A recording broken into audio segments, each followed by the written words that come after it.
Obrigado, Senhor.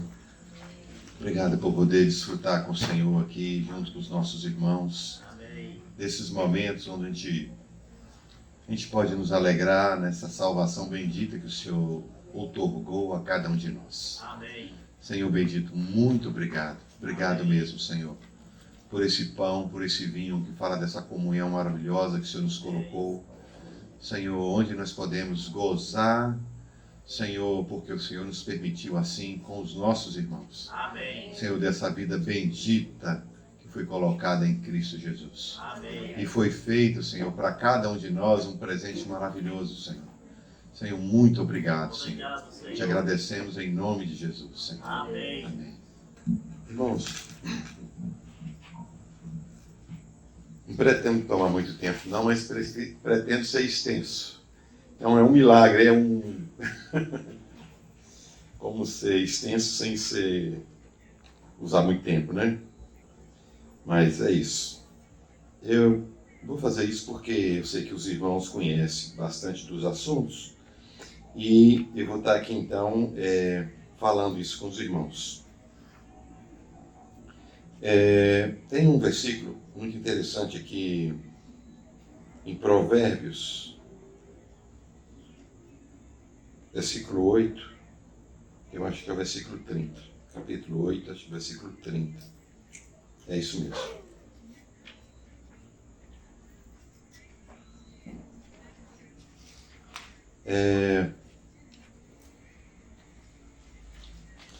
Vamos pegar o versículo 22. Versículo 22 do capítulo 8 de Provérbios. Diz assim: O Senhor me possuía no princípio de seus caminhos e antes de suas obras mais antigas. Desde a eternidade fui ungida, desde o princípio, antes do começo da terra. Antes de haver abismos, fui gerada, e antes ainda de haver fontes carregadas de águas. Antes que os montes fossem firmados, antes dos outeiros eu fui gerado. Ainda ele não tinha feito a terra, nem os campos, nem sequer o princípio do pó do mundo. Quando ele preparava os céus, aí estava eu. Quando compassava ao redor a face do abismo. Quando firmava as nuvens de cima. Quando fortificava as fontes do abismo. Quando punha ao mar o seu termo, para que as águas não ultrapassassem o seu mando, quando compunha os fundamentos da terra. Então eu estava com ele e era seu aluno, e era cada dia as suas delícias, folgando perante ele em todo o tempo, folgando no seu mundo habitável e achando as minhas delícias com os filhos dos homens. Irmãos, vou parar aqui. Usei esse texto aqui somente para poder dar uma abertura para nós do assunto. Nesse texto aqui de Provérbios, capítulo 8, o Senhor está fazendo para nós Ele está mostrando que Ele, o Senhor, aqui na figura da sabedoria, Ele estava presente em tudo e Ele participou de tudo e sem Ele nada do que foi feito se fez. Tem outro texto na Bíblia que fala que nenhuma parte da Escritura é de particular interpretação. Antes, diversos homens falaram a palavra de Deus em tempos diferentes, em linguagens diferentes, de forma diferente. Mas o fio que puxa toda a história é um só. É um só. E para que nós entendamos o que é a palavra, nós temos que ter esse fio em mente. Caso contrário, a gente perde toda a Bíblia. A gente se perde. É como se, ao edificar uma casa, a gente ficasse preso no alicerce e falasse do alicerce, da beleza do alicerce, da grandeza do alicerce, da resistência ou não do alicerce e ficasse preso no alicerce. Nós nunca nos entenderíamos que aquilo fazia parte de uma casa. Mas a gente pode achar mais bonito as paredes, ou as janelas, ou as portas, a importância das portas e da janela numa casa, ou a cobertura, o teto. Ou poderíamos ficar deslumbrado com as louças do banheiro. Irmãos, se nós não tivermos a compreensão que cada parte dessa fala de uma coisa maior, uma edificação, uma casa, e para que serve essa casa, nós vamos ficar perdendo tempo. Vamos falar muito tempo, mas vamos ficar perdendo tempo, porque não vamos entender que o projeto era uma casa. Obrigado, meu grande irmão. A gente não vai entender que o objetivo era falar de uma casa e para que serve uma casa, os moradores de uma casa. A gente ia ficar maravilhado com coisas, com pedaços, com porções, e não viríamos o todo. Da mesma forma, a Bíblia foi escrita para nós, para nos revelar um projeto. E nós muitas vezes ficamos presos em pequenas porções e perdemos o principal. E não vemos o principal. Jesus já fala nos evangelhos que aqueles homens daquela época, coavam um mosquito enquanto estava ali preparando o vinho. Eles coavam um mosquito para não apodrecer o vinho, para não contaminar o vinho. Eles, tanta preocupação, coavam o mosquito, mas engoliam um camelo. Jesus estava falando dizer, olha, eu estou aqui passando, vocês não estão me vendo. Fica me tirando. Estão perdendo toda a história. Muitas vezes nós fazemos as mesmas coisas. Porque perdemos o Senhor e não temos então a revelação daquilo que a gente foi chamado. Nesse texto, Jesus fala, eu era o seu arquiteto. Eu era o seu aluno, estava com ele todos os dias que ele estava fazendo todas essas coisas. E nós, muitas vezes, não temos uma compreensão disso. E tentamos, então, ver a Bíblia sem Cristo.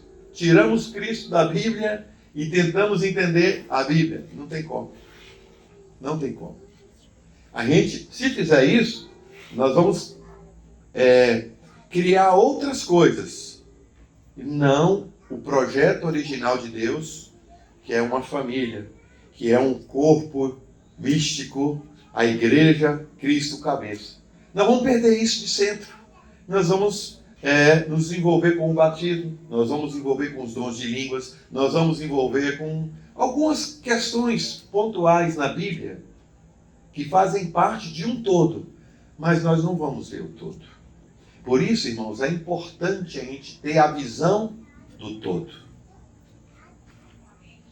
Baseado nisso, então, me perdoe os irmãos que eu não vou abrir versículos aqui, mas vou mencionar alguns, os irmãos me ajudem quando necessário.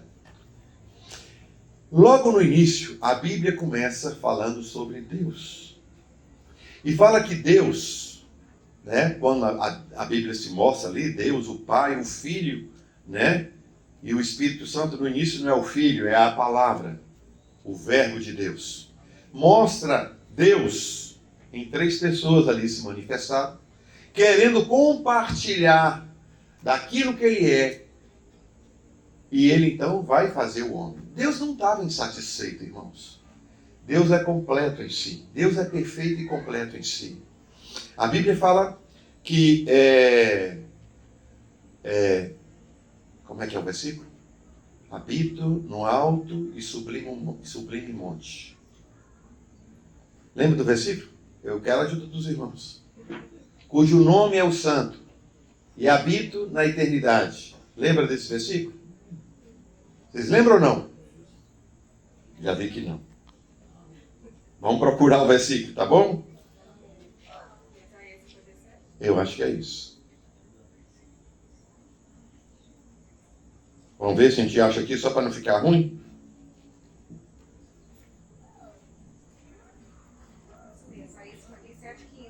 Isso. Porque Assim diz o alto e o sublime, que habita na eternidade, e cujo nome é santo.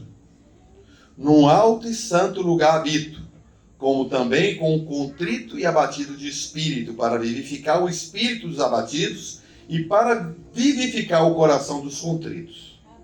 O que eu gostaria que os irmãos entendessem aqui é falando da natureza de Deus, de quem é Deus. É essa pessoa santa e pura, e que nenhuma coisa fora do que é santo e pura pode ter contato com ele. Irmãos, entenda, nós não temos compreensão de santo e puro como é Deus. Se eu perguntar para os irmãos o que é puro, vamos supor, se eu falar assim, essa aliança aqui, ela é de ouro com algum metal, então ela não é pura, ela é misturada. Mas e se o ouro fosse puro ouro? Ele ainda não seria puro, teria alguma coisa misturada nele. Se nós pegarmos um copo de água, daquela água que é pura, que nós temos ali, compramos como água pura, ela é pura? Não, ela não é pura, ela é misturada, ela tem um tanto de coisa nela. Tem bichinho, tem micróbio, tem um tanto de coisa lá dentro dela, mas eu não vejo, mas ela tem. Se a gente chegar num ambiente de ar puro, ele não é puro, ele está contaminado. Então, irmãos, nós não temos nada que possa se dizer que é puro, porque tudo que temos nessa terra está contaminado com algo. Mas Deus é puro. Amém. Então, como nós sabemos que Deus é puro e todo o demais é contaminado, todo o demais é misturado, irmão, não tem nada que possa se achegar à presença de Deus e continuar ali, vai ser consumido. No Salmos está escrito que diante do Senhor fogem os seus inimigos. Por quê? Vão se derretendo como cera. Por quê? Porque ele é santo, o demais não é, vai ser consumido por aquele que é santo. Então, Deus pega nessa sua santidade, nessa sua pureza, ele cria o homem para manifestar a sua vida, para ter uma família. Deus não está sozinho, morrendo de tédio, tem nada disso. Ele quer manifestar o que ele é conosco. Por quê? Porque ele é bom, porque ele é maravilhoso, porque ele não quer só para si, ele quer compartilhar com outros. E ele escolheu então que ia ser o homem. Mas os irmãos conhecem da história também que antes que ele faça o homem, ele tinha feito outra criação, anjos.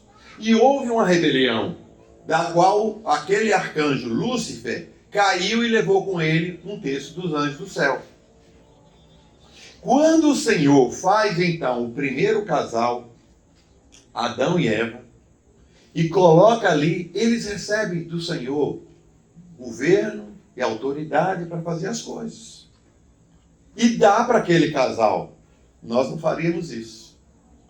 Nós não temos essa confiança toda. Mas Deus, irmãos, Ele é o Senhor de todas as coisas. Ele é o soberano. Ele não, irmão, nada vai se perder.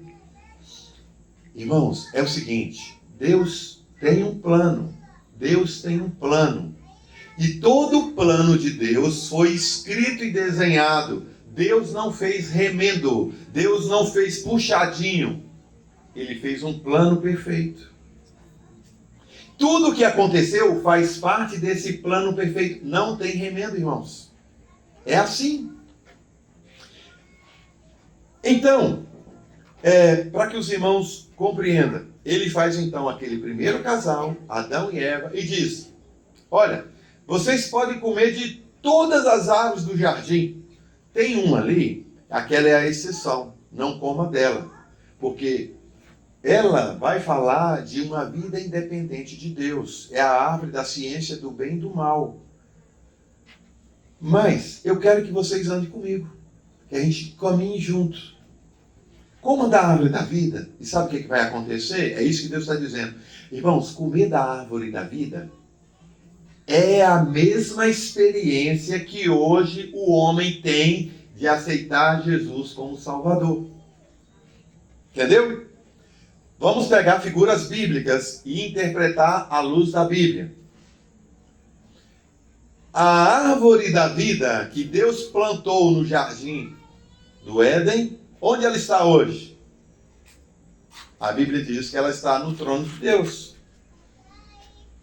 Jesus falou o quê? Eu sou a videira, qual videira? Verdadeira. Aquela outra é figura. Ele é a verdadeira. Jesus é a videira verdadeira. A outra é figura, para falar da verdadeira, que é Cristo. Então, o que Adão tinha que fazer, ao comer da árvore da vida, é o que foi nos dado agora, experimentar Cristo em nosso espírito. Então, se eles tivessem comido da árvore da vida sem pecar, irmão, redenção, acabou. Mas como houve então uma rebelião, uma desobediência, e isso estava no programa, isso não foi uma interferência que aconteceu, porque a Bíblia fala assim, que o Cordeiro, presta atenção, o Cordeiro foi conhecido antes da fundação do mundo. Olha, ele foi conhecido. O que quer dizer? Que Deus tinha conhecimento, ciência, antes que o mundo estabelecesse. Ele tinha conhecimento. Mas o Cordeiro foi morto quando? Antes ou desde? A Bíblia diz que o Cordeiro foi morto desde a fundação. Na eternidade passada não tinha o pecado do homem, porque o homem não existia. Mas no coração de Deus, no plano eterno de Deus, ele conhecia. Por isso que Cristo é conhecido antes da fundação do mundo. Mas quando que ele é sacrificado? Desde a fundação do mundo. Entendeu? É um plano.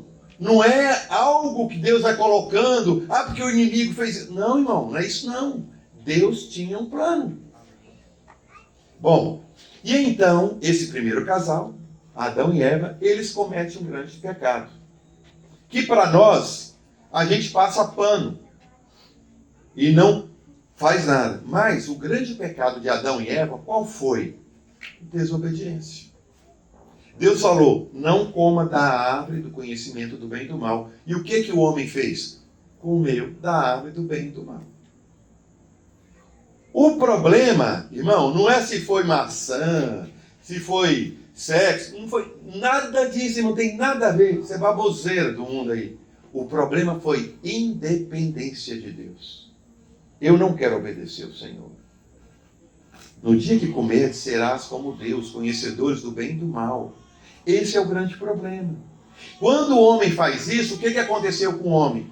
Ele se torna como aquele que os orientou, rebelde. A partir desse momento, acontece algo então com Adão e Eva, primeiro casal. O que foi que aconteceu? Eles foram vendidos ao pecado, eles foram contaminados, e a partir de então, todos que nascem de um homem e de uma mulher, ele também é vendido ao pecado. O Paulo vai falar lá em Romanos, eu trago nos meus membros um negócio de maluco. Eu não quero fazer o mal, mas eu faço, mas eu quero fazer o bem, mas não consigo. Por quê, irmãos? Porque agora nós carregamos nos nossos membros uma mistura do homem com o pecado, com Satanás. Por isso que a natureza caída de Satanás está no homem.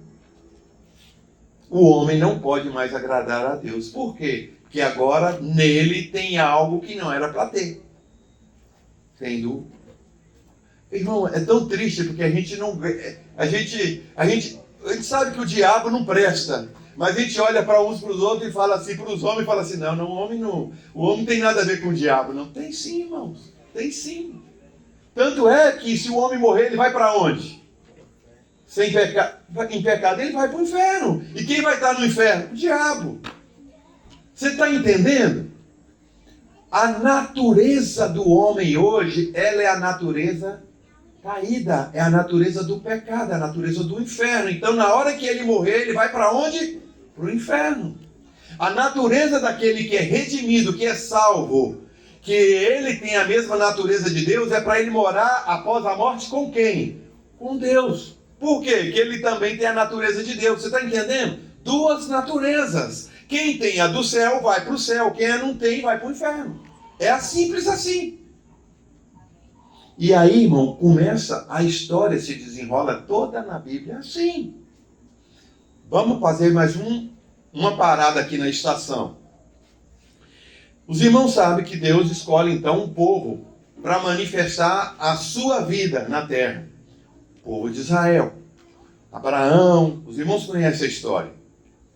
E Deus vai caminhar nessa terra através desse povo. E isso é uma figura. Qual que é a realidade? A igreja. A igreja é a realidade. O povo de Israel é a figura. A igreja é a realidade. Paulo vai dizer que nós somos os verdadeiros israelitas. A igreja é a verdadeira Israel de Deus. A Jerusalém é terrena, mas a outra Jerusalém, a de Cristo, é celestial. Então, irmãos, são figuras e são realidades. Nós somos chamados para ser realidade, não mais figura. A gente estava lendo aqui um texto, estava até mostrando ali com Marta, a gente estava olhando ali. Um texto que foi lido aqui para nós aqui nessa noite. Falando no texto que, ora, aos que servem no altar, é lícito que eles façam o quê? Coma do altar. É ou não é? O sacerdote e o levita comia do altar. Não era assim? O que o crente faz hoje? Quando ele come e bebe do vinho. Quando ele desfruta da vida de Deus. O que ele está fazendo? Comendo do altar. Então isso quer dizer que nós somos o quê? Os verdadeiros sacerdotes. O outro é figura. Entendeu? Bom, seguindo nessa caminhada, então, depois que Deus, então, separa aquele povo para manifestar a sua vida, tem uma coisa ali muito interessante. Vai chegar um momento no meio do deserto que Deus vai separar o seu povo. Deus vai separar o seu povo, já falando da figura de sair do Egito, de atravessar o mar. Isso estava falando o quê? Que primeiro tem que comer da carne do cordeiro, tem que atravessar o batismo e então ir para o deserto cultuar o Senhor. O que ele está dizendo? Que nós temos que sair do mundo, aceitar Jesus como nosso Salvador, comer da carne do cordeiro, batismo, largou o mundo para trás, em torno da caminhada, deserto, fala dessa caminhada de provação, de luta, mas para ser aprovado, para chegar na Jerusalém Celestial, na Canaã, na terra prometida. E quem é a terra prometida? Cristo. Tudo fala de Cristo. Se nós tirarmos Cristo da Bíblia, nós nos perdemos. Perde sentido a Bíblia. Irmãos, olha que coisa mais interessante. Naquela situação ali, o Senhor vai então ensinar para eles algumas coisas. E ele diz assim, nós vamos fazer umas festas. E aqui eu quero chamar a atenção dos irmãos, que as festas bíblicas, de onde elas vieram? As festas bíblicas. O que nós podemos lembrar aqui das festas bíblicas? Você tem lua nova. Olha lá ela, ó, lua nova. Nós temos ela. É a lua que fecha um mês e inicia o outro. Lua nova. É uma das festas. O que é a lua nova? Nós temos que agora aprender o que significa a lua nova. Irmão, presta atenção. Você não começa um mês sem a lua nova. Você não pode viver a sua vida sem Cristo. Tudo vai ter que nos contar de Cristo em todas as festas. Você tem o sábado. Você vai trabalhar 6 dias, mas você vai ter que descansar um. Né? O sábado do Senhor. Irmão, quem que é o seu descanso? É Cristo. O sábado nos fala de Cristo. E assim vai acontecer com todas as festas bíblicas. Qual é a primeira festa que vai acontecer lá na Bíblia. Qual é? Deus falou assim: este vos será o primeiro do mês, o principal dos meses. Ao dia 14, vai contar de algo que vai acontecer, de um sacrifício. Mas a Páscoa nos fala de quê, irmãos? A Páscoa não fala de coelho nem de chocolate. A Páscoa nos fala de Cristo. Cristo é a nossa Páscoa. Sem Cristo, o anjo da morte vem e mata todos. Nós precisamos de Cristo. Presta atenção, tá? É uma figura, uma realidade, e ela vai se desdobrar. Mas na igreja, a Páscoa então é completada com outra figura. Qual que é a figura? A ceia. Por que ela é completada com a ceia? Porque a Páscoa é para eu começar a vida cristã, não é? Mas a ceia é a última refeição da noite. Ou seja, depois disso eu vou descansar para encontrar com o meu Senhor. É essa a esperança da igreja hoje, né? Então, irmãos, a Páscoa é a primeira das festas. E ela fala de quê? De Cristo. E assim vai ser todas as outras festas. Nós estamos hoje, se nós formos olhar cada uma das festas, esperando o cumprimento da última. Tabernáculo. Que ele veio para tabernacular conosco.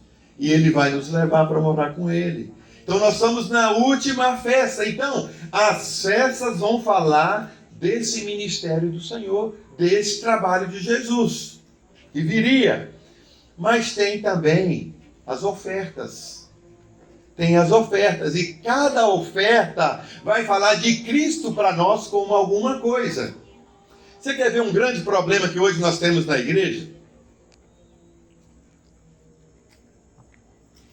Cristo veio, morreu para nos salvar.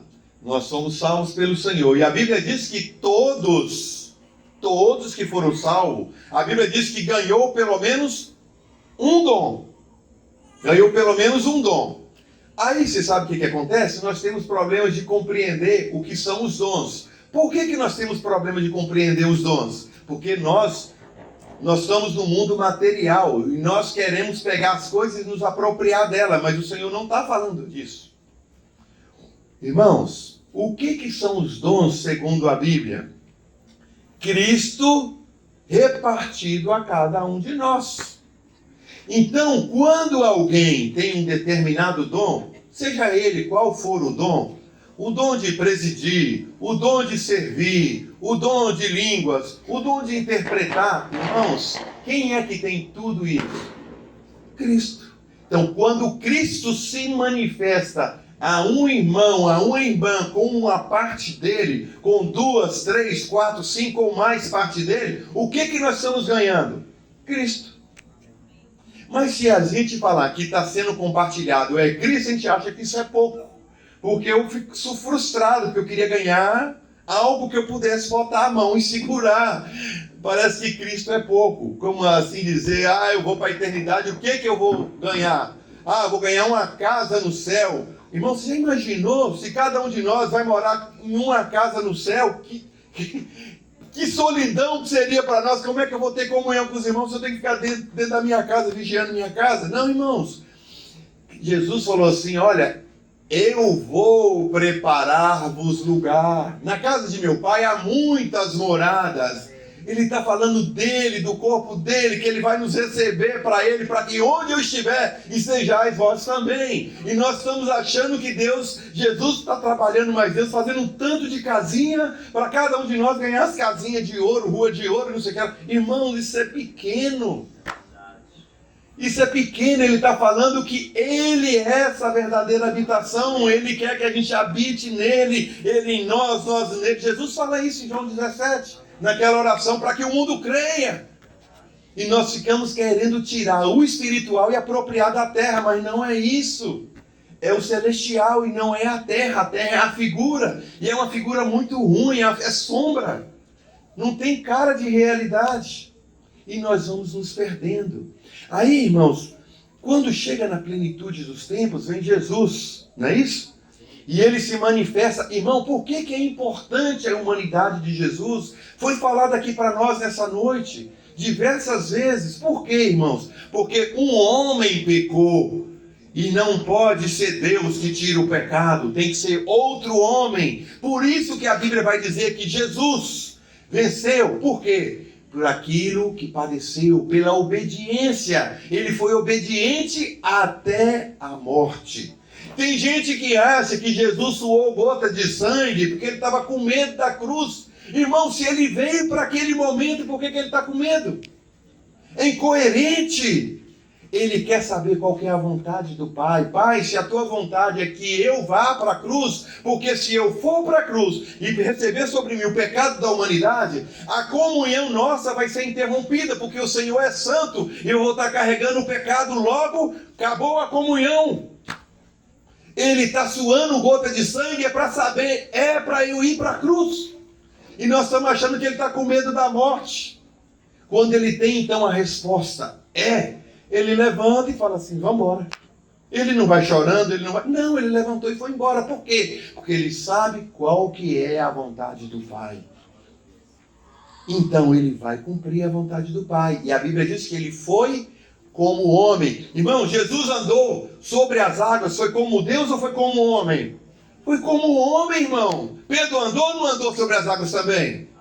Por que Jesus não ia andar? Tinha que ser Deus para andar em cima da água. Não, irmão, é o mesmo homem, porque ele tinha que vencer como homem. Se ele pecasse, acabou, perdia tudo. Mas ele não deixou cair. Ele susteve, irmãos. E ele passou por toda aquela prova. E foi aprovado. E saiu da prova vencedor. A morte não pôde o deter. Por quê? Porque ele não era igual a tudo que estava lá embaixo. Ele era diferente. Ele não podia ficar preso na morte. Ele tinha que sair da morte. Porque ele não tinha pecado.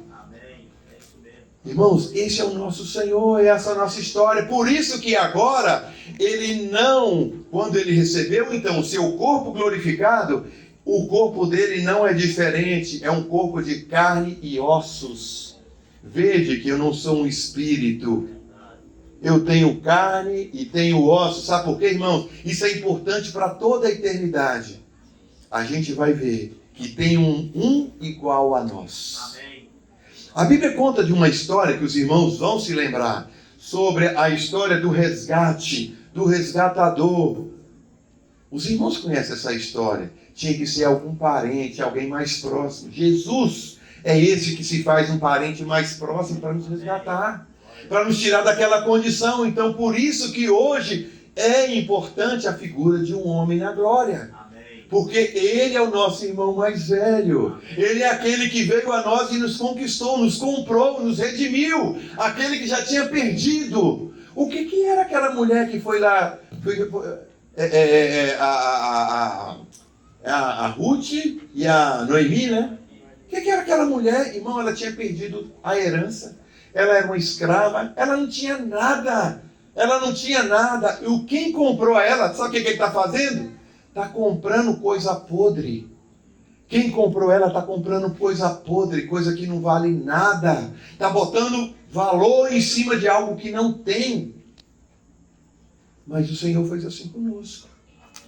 Ele comprou a cada um de nós peças sem valor, descarte, material para o inferno. Ele falou assim, não, eu vou botar meu dinheiro aí, eu vou comprar. Então, irmãos, quando o Senhor vem e compra cada um de nós, irmão, nós não tínhamos valor para isso. A Bíblia diz que nada tínhamos que o atraísse.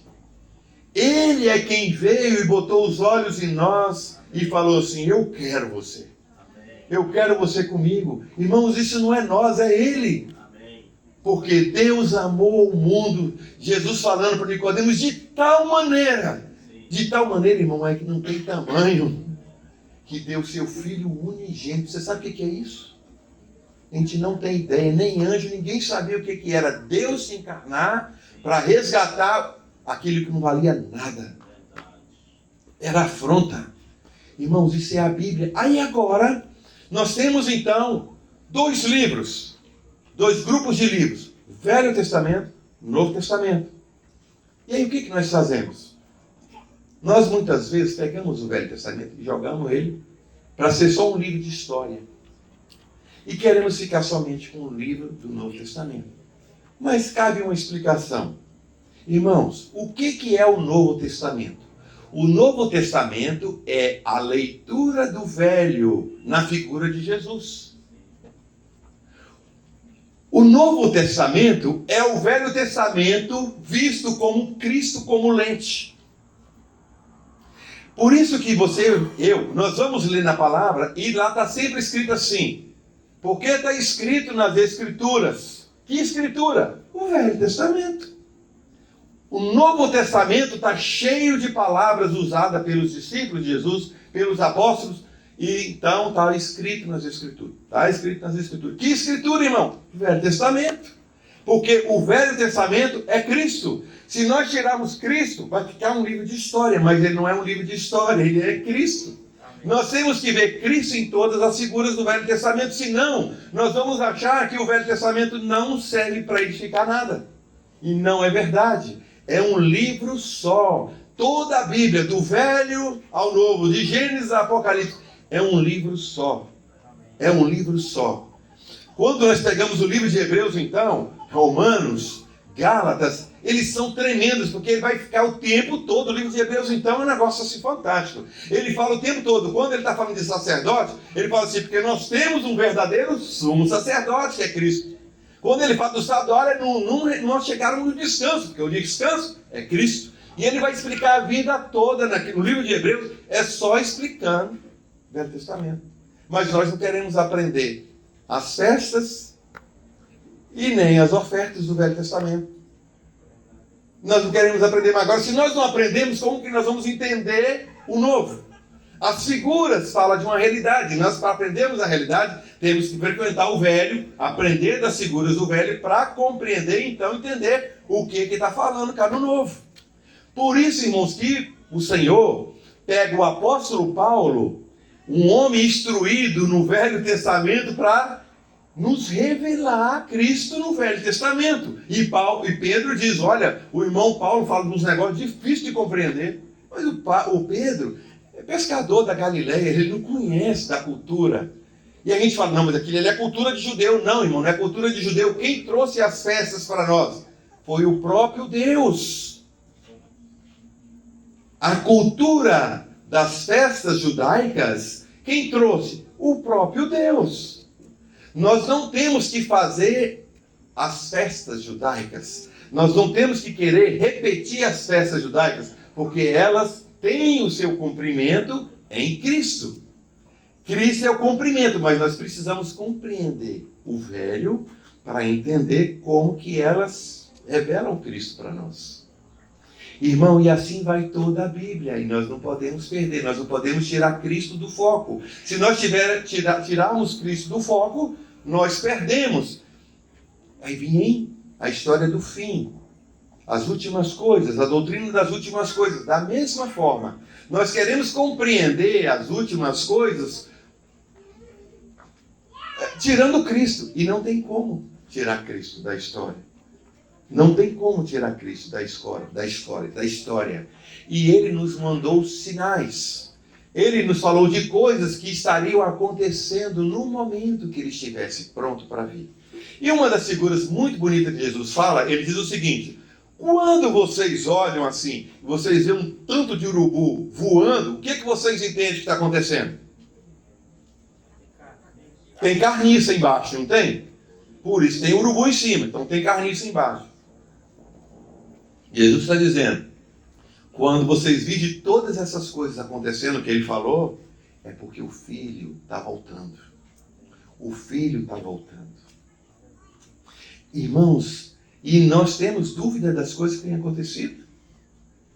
São preditas na Bíblia, estão escritas na Bíblia. Mas nós distraímos facilmente. Mas a Bíblia fala que a igreja não pode ser distraída. Quer ver um exemplo que a Bíblia fala e nós ficamos distraídos? Quando a Bíblia... Irmão, já viu o Novo Testamento? Velho Testamento cheio, Novo Testamento também. Adúlteros e adúlteras. Você acha que ele está falando de quê? Você está achando que ele está falando de homem e mulher que trai o casal? Você acha que é isso? Se ele estiver pensando assim, está errado. Presta atenção. Deus trouxe aquele povo, dele, o povo Jacó, Israel, não é isso? O que ele falou que ele fez com esse povo? Ele fez aliança, presta atenção. Primeira aliança ele fez no monte, aliança de pedra, não foi? Jesus fala depois da segunda aliança que foi feita nele. A primeira foi quebrada na pedra. A última feita em Cristo não vai quebrar. Entendeu? É a figura. Presta atenção. Por que eles quebraram aquela aliança? Porque eles não foram fiéis a Deus. E quando eles não são fiéis a Deus, eles são chamados de quê? Adúlteros, adúlteras. Vocês não foram fiéis ao casamento, ao pacto que foi feito com Deus. Por isso, adúlteros e adúlteras. Idólatras, por quê? Porque vocês deixaram de adorar a Deus sobre todas as coisas. Vocês estão adorando outras coisas. Idólatras. Quer ver mais? Arrogantes. Facciosos. Usuráveis. Tudo isso.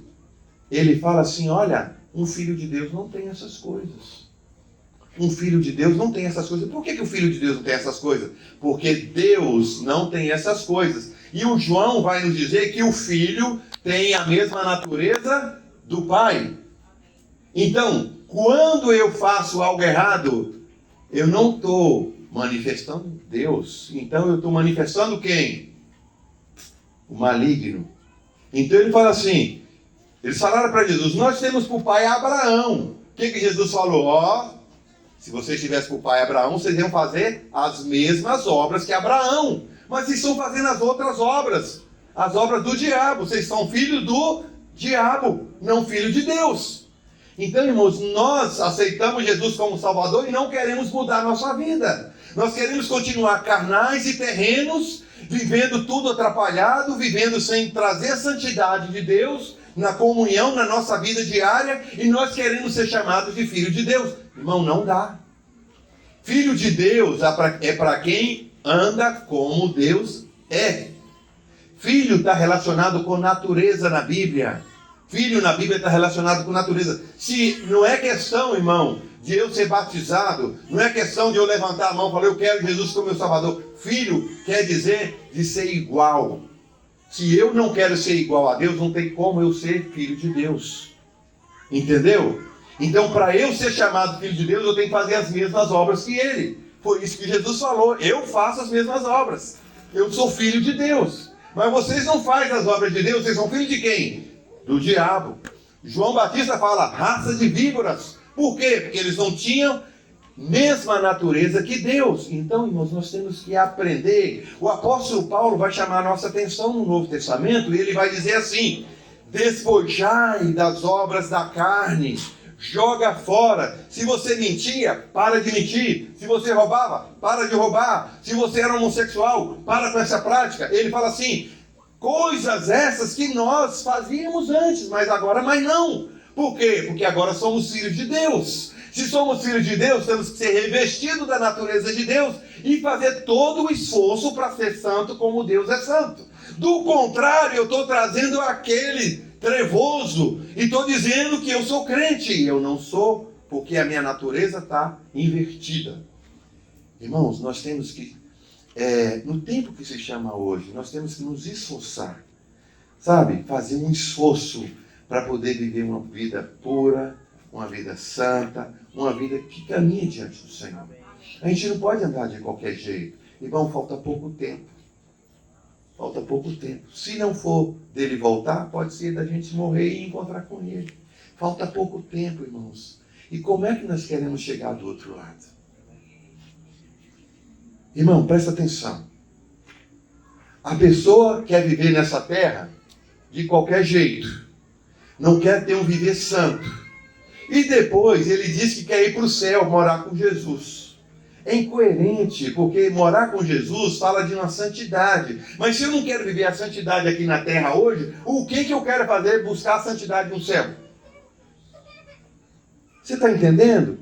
Porque o céu é para quem tem a mesma natureza de Deus. Quem não tem a natureza de Deus não encaixa no céu. O céu não é o lugar para quem quer viver diferente de Deus. O céu é para quem quer ser igual a Deus, um filho de Deus.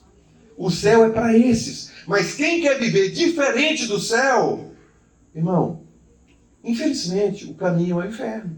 Não é o céu. O céu não cabe o diabo, sabe por quê? Porque ele é diferente de Deus. No céu cabe Jesus, sabe por quê? Ele é igual.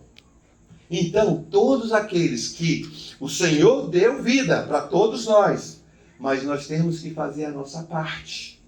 Nós temos que fazer a nossa caminhada. Nós temos que esforçar para não ser terrenos, para ser celestiais.